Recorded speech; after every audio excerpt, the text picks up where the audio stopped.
Hello, welcome back. In today's video, I'm going to be doing a mix of a wrap-up of March and a TBR for April. So the reason that I've decided to mix the two together is firstly because I didn't read that many books in March. I read 5 books, which honestly is pretty impressive considering I had tests for university, so I had a lot of studying to do there.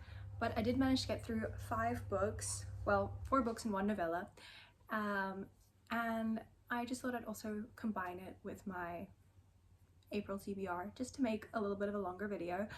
I have a lot of exciting books that I want to read in April, mainly an anticipated release of mine, which is one of my most anticipated for the year, so let's get into it.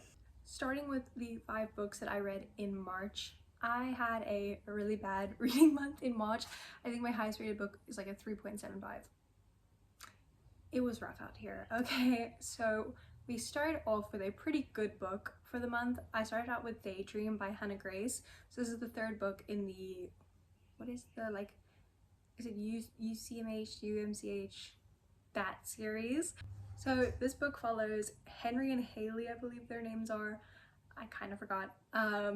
It follows them, and Henry we've seen in the other 2 books in in Wildfire and Icebreaker, but this was his book, and I like this book a lot, but honestly I was just a little bit confused only because it felt like their relationship kind of came out of nowhere. Like all of a sudden he was just obsessed with her and everything like that, and also like it was giving more friendship most of the time, like, but it was also very cute and I liked it a lot. I was just kind of like a little bit confused on why all of a sudden he was obsessed with her specifically when he hadn't been interested in like anybody else. And yeah, I just got confused with that, like all of a sudden he just wanted like to be around her 24/7 when he literally had no interest in anyone ever. Yeah, I feel like it kind of came out of nowhere a little bit, but otherwise it was really good. I had fun with it. I had fun seeing all of the girls, especially Aurora. She's my favorite girl, so I had fun seeing all of them and seeing all the guys again. I'm definitely going to continue the series. I don't know when the next one comes out, but I'll definitely be continuing to read it because I have actually enjoyed the last 2 books. Wildfire especially, that's still my favorite in the series, but yeah, I think I also just had really high expectations for Henry's book because I've loved Henry throughout the whole series. So not that this was a letdown, but like I think I was just expecting a little bit more, but I definitely enjoyed it. I thought it was really fun. I thought Haley was a really cute character, and yeah, I thought it was cute, but it just wasn't my favorite overall, so I gave it a 3.5 stars. The second book that I read in March was Broken Whispers. This was the 2nd book in the Perfectly Imperfect series. I think I might be done with this series. I feel like that is such an unpopular opinion. I know a lot of people love this series. It's an 11 book like mafia series, but honestly the books for me are just too short, and like my complaint about that is that the romance is really rushed. Well, I feel like, this is my opinion. I know a lot of people love the series, so give it a try, but for me I feel like the romance is really rushed. It's very insta love. There's like no development or anything like that, but yeah, I think that's just like a me thing. I know a lot of people do like the series. Maybe I'll give the 3rd one a go just because I know that's a lot of people's favorite one, but yeah, the first 2 books have just not been for me. So this one follows Mikhail and Bianca, and then Bianca has to marry Mikhail because her dad had to do some deal with the Bratva or something like that, and they had to marry off Bianca to Mikhail. It was cute. Mikhail's a single dad. It's like mafia romance and it's really cute. It's just, I don't know, I feel like it lacked a lot of actual character development or character like personality. I don't know, I just feel like the love was so insta love and it kind of drove me crazy. I was like, you literally are being forced to marry this guy against your will, and you're just like instantly like, I love this him, like he's so cute. Like surely there should be a little bit more resistance. I don't know, I just personally feel like maybe it was just a little too insta love for me, but I know a lot of people do like this one. I think this is like, this and the 3rd one I think are most people's favorites, so that's what kind of also makes me nervous. Like if these are the people's favorites and I'm not liking them, maybe it's just not for me, but try it out because I know a lot of people like it. But yeah, I gave this one 2.5 stars, and honestly, like, beyond, I didn't even really, like, I had to look up the characters' names before this because I literally do not remember anything about this book besides the fact that he's a single dad. That's it. Yeah, so for me, like, when a book is not memorable at all, like, I just don't really feel like maybe continuing the series, but we will see. Watch me come next month and be like, I read the third book. But yeah, I just don't think I'll be continuing the series. The third book I read in March was actually my favorite of the month. This one was The Paradise Problem by Christina Lauren. So this one followed Liam and Anna, and basically Anna and Liam married each other a while ago, like when they were in college, in order to get like family housing. And then a couple of years later, Liam calls Anna because he didn't tell his family that they divorced or that the marriage, you know, wasn't real, and she has to come on this like really like private island wedding for his sister because Liam's family is really rich, and Anna has been struggling paying like her dad's medical bills, paying like for life because she's an artist and she's trying to get her art out there, so she's not really making as much money. So she takes up Liam on his offer and they go on this little like wedding island thing, and basically it's just a bunch of rich people shenanigans with Anna being there to be like us and being like, what is going on? But I thought it was cute. I feel like the only like problem I had with it, I loved Anna. I thought she was so fun. I thought she was so unique. She had such a good personality. Like, she honestly had great vibes. Like, I loved her character, and I feel like her character is actually like one of the first like female characters where I've seen be so like open and funny and like take the money. Like, you know, a lot of these books, like when the guy offers them money and stuff like that, they're like, no. Girl was like, give me more. Actually, yes, I will use your card. Like, she was so funny. So I loved her. I thought she was a really fun character. Liam, however, was not my favorite. He was kind of lackluster for me. He was a little bit boring. He did get better as the book went on, but like in the beginning I was literally like, this man has no personality. His personality did grow over time, but yeah, it's one of those books where I'm like, if this was real life, do I think they'd end up together? No, but you know, for the book they were cute. But yeah, they were a cute couple and I had such a fun time reading it. Like, it genuinely was such a good vibes book, so I highly recommend it actually. But yeah, I gave it a 3.75. And yeah, maybe if Liam was just a little bit more charismatic, I would have rated it a little higher, but I loved Anna. She really was like the best thing in this book, and I loved like all the side characters. It was really good. So I highly recommend, if you haven't read a Christina Lauren book, either reading this or The Unhoneymooners, because I also love The Unhoneymooners. Yeah, they're really good. So I highly enjoyed this one. This was kind of like my saving grace of the month of being like, I actually liked a book I read. Then I actually just did not know what to pick up next after this, so I just picked up a quick novella. I picked up The Full Risk by Abby Jimenez, and this was just a short novella.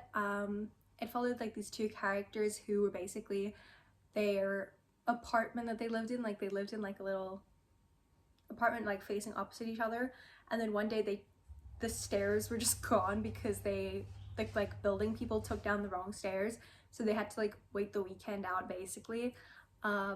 Just trapped up there, just the two of them. They like grew closer, and you know what I mean, like, you know, why did I say that like that? Basically they just like grew closer and grew this little relationship. And also, like, one of the main problems was the girl had a like stalker who had been following her. So yeah, it was just, that was like a main plot point in the book, and I think it was good, but like honestly it isn't even really fair for me to rate it as low as I did, mainly because it is a novella, because like novellas are short, you know, everything is rushed, which is why I'm not gonna complain about anything being rushed, because it was. I just feel like maybe too much was tried to be like fit in such a short amount of time. Like, a lot of the storylines I was like, wow, we got stuff going on. But it was cute and I did enjoy it. It was kind of forgettable for me though, like I don't remember the characters' names. I will put them up, but like I can't remember them off the top of my head. But yeah, it was cute. I gave it like 2.75, somewhere around there. It was okay. It was what it was. It was like a really short little romance novella, and I mean, it was just kind of what I needed to like get me to actually read something. But yeah, that was The Full Risk. But I do really want to read a lot more Abby Jimenez books, because I read Just for the Summer by her, and that was a really good read. I loved every second of that. So I think maybe like her full-length books might be more my style. So yeah, I might be reading more of her in the future. The final book I read this month was The Rule Book by Sarah Adams. This followed Nora and Derek, and Nora is like an agent, she manages, you know, like sports athletes and all of that stuff, and Derek is a NFL star who's recently recovering from an injury, and it's like gonna be his first time playing back, so he's this whole kind of like thing about that, about whether he's gonna be good enough to keep playing and all of that. This is the companion novel to The Cheat Sheet, which I loved that book so much. That honestly like made me want to read Sarah Adams more. I think this is like the second book I read by her. I also have Something in Rome that I need to read by her. I'll probably read that soon. But yeah, this was the second book I've read by her. Honestly, I did not love it. I gave it 2.5, 2.75. I think 2.75. It was just, honestly, it just irritated me. So basically, Nora and Derek had previously dated. It's like a second chance romance. So they'd previously dated and then broken up, and you find out like why and everything like that. But honestly, I found Nora to kind of be really frustrating. Like I get her like motivation and everything, and I think like that stuff is great, but also just she was just frustrating me to no ends.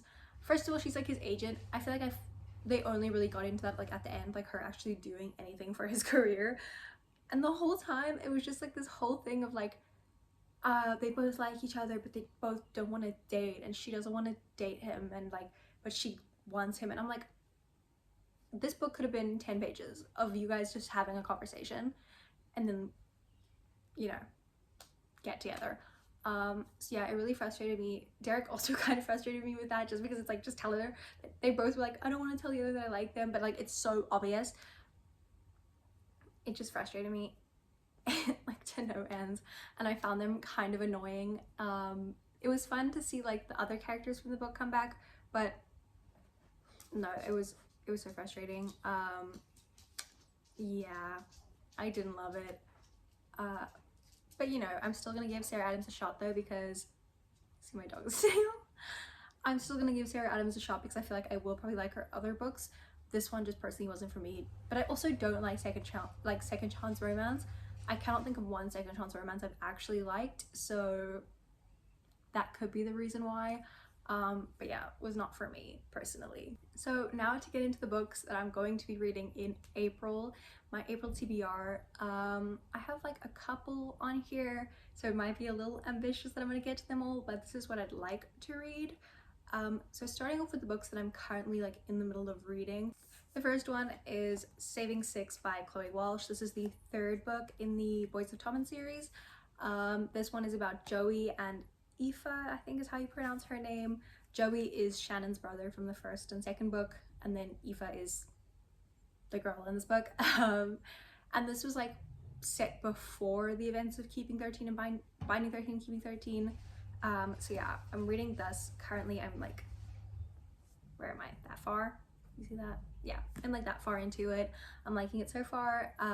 But yeah, I really wanted to continue reading this series, so I am excited. I feel like I will like Joey. I think the only thing that's throwing me off right now is the fact that like they are so young in this, and that's kind of what bothered me about Binding and Keeping 13 as well, so I'm kind of just trying to ignore them.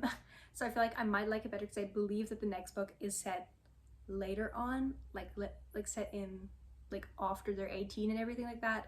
So I feel like I'll probably like that one a lot more, because this one right now I'm like, they are so young.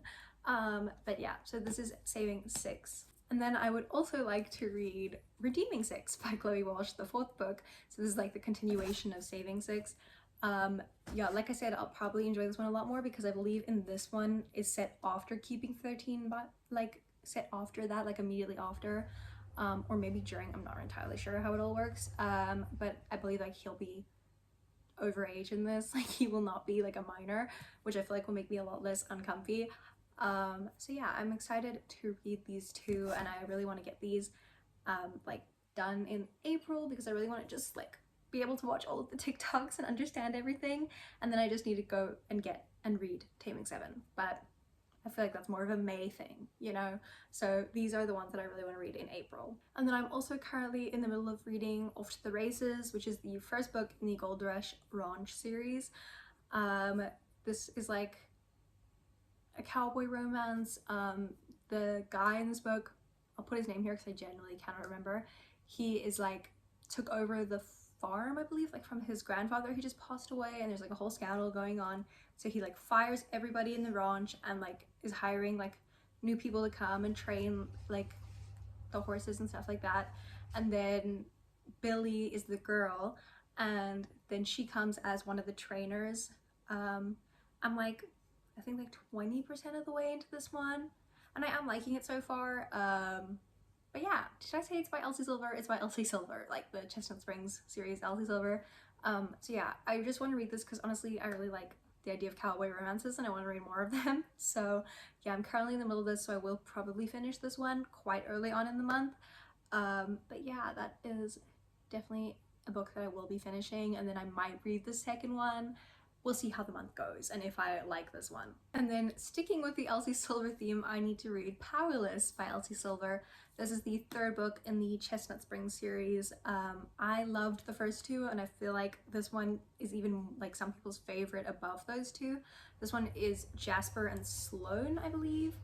Jasper is like the guy who has kind of been like taken in by the Eatons, and then Sloane is like, I think, a cousin of the Eatons. Yeah, that's as far as I know. And apparently it's like a childhood best friends kind of situation. So I'm excited to read this one. I think he plays ice hockey. Yeah, he does. He plays ice hockey. I really don't know much about this, to be honest, but I'm hoping it's cowboyish and fun, and I feel like it'll probably be a good time since I really enjoyed the other ones by Elsie Silver. So I'm very excited to read this one. I forgot to mention another book that I'm in the middle of currently, which is In the Likely Event by Rebecca Yarros. I'm listening to this one on Kindle because Kindle Unlimited has the audiobook version as well. So I'm listening to the audiobook. I'm about 2 hours in, I think. This one follows Nate and Izzy, and basically they meet on a plane like a long time ago, and then it like flashes forward to them in like the current day, and you know that like a lot of stuff has happened between them in the past, so you're kind of getting like dual timelines of like back then and then now. And I tried to read this before, and then I like soft DNF'd it just because I wasn't like, I was just really busy with other stuff at the time, so I just didn't really get around to reading it. So I think maybe I'll like it more like listening to it as an audiobook, and yeah, I'm just gonna like listen to it while I study and do work and stuff like that. So I'll probably be finishing this one because I love a good audiobook. I also like listening to them just like when I'm chilling or doing like little chores and stuff like that. So yeah, this is probably one that I'll definitely be finishing this month. But I could like it. I mean, Rebecca Yarros wrote Fourth Wing, which is my favorite series of all time, which I feel like I mentioned in every single video. So I feel like I could love this, and she was originally a contemporary author first, so yeah, I hope I really like this one because then I'd also like to go back and just basically read all of her books, because I feel like she could be an author for me. Another book that I'm going to be reading in April is Sunrise on the Reaping by Suzanne Collins. This is my most anticipated, well, one of my most anticipated reads of the year. The only reason I don't have it with me currently is because I went to the bookstore and they were already sold out, and that was my mistake. I should have pre-ordered, but basically I've now like pre-ordered for the next batch, so like when they get the next batch in, they will call me and I'm gonna go and pick up the book. But I'm so excited. It's basically following, if you know Hunger Games, it's following Haymitch's Games, which I feel like everyone has wanted for so long, me included. I've seen a lot of people crying. I've really tried to avoid spoilers, and I have for the most part. All I've seen is that a lot of people are crying, so I think it's quite sad. But I'm really excited to read it. I love the Hunger Games. I was like a Hunger Games fangirl, so I'm really excited about this one. And then the final book we have on the April TBR is The Lost Word by Taylor Adams. This is a thriller. Now listen, thrillers are not my thing usually, but this one is just really intriguing to me. Basically, the girl in this book, do I know her name? Emma. She reads a book and gives it a really bad review online, and then the author basically comes after her, and it's like a horror book, like both this book and the one she reviewed, or this is like a thriller, not a horror, but basically it's a horror book that she reviews online. She reviews it negatively, and then the author comes after her and like tries to scare her and stuff like that, and I'm sure it does more than that. But yeah, so I'm really excited to read this one. I'll probably actually be reading this one pretty soon because I'm like actually really excited for it. But yeah, I'm really excited to read this one. So that is all for today's video. I hope you guys enjoyed. Tell me what you read this month, like how you did in reading wise, and also what are your anticipated reads for April. And with that, I'll see you in the next one. Bye!